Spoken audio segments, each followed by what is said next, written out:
ఇక యాదాద్రి భువనగిరి జిల్లా ప్రసిద్ధ పుణ్యక్షేత్రం యాదగిరిగుట్టకు భక్తులు పోటెత్తారు. వేసవి సెలవులు ముగియడం ఆదివారం కావడంతో వివిధ ప్రాంతాల నుండి భక్తజనం తరలి వస్తున్నారు. దీంతో ఆలయ ప్రాంగణమంతా జనసంద్రంగా మారింది.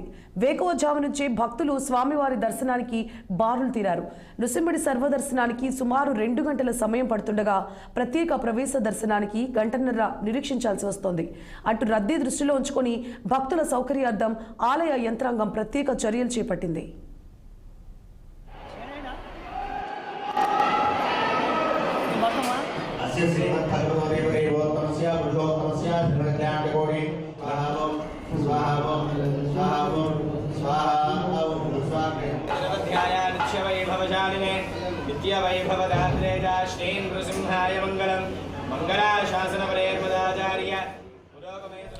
శ్రీ లక్ష్మీనరసింహస్వామి ఆలయం కోలాహలంగా మారింది.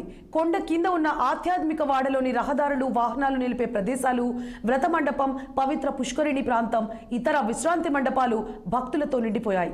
రద్దీని దృష్టిలో ఉంచుకొని కొండపైకి వాహనాలను క్రమ పద్ధతిలో అనుమతిస్తున్నారు. ఆలయానికి చేరుకున్న భక్తులు వివిధ ఆర్జిత సేవల్లో పాల్గొని స్వామివారిని దర్శించుకొని మొక్కుబడులు తీర్చుకున్నారు. ఇక భక్తులకు ఎటువంటి అసౌకర్యం కలగకుండా ఆలయ అధికారులు ప్రత్యేక ఏర్పాట్లు చేశారు.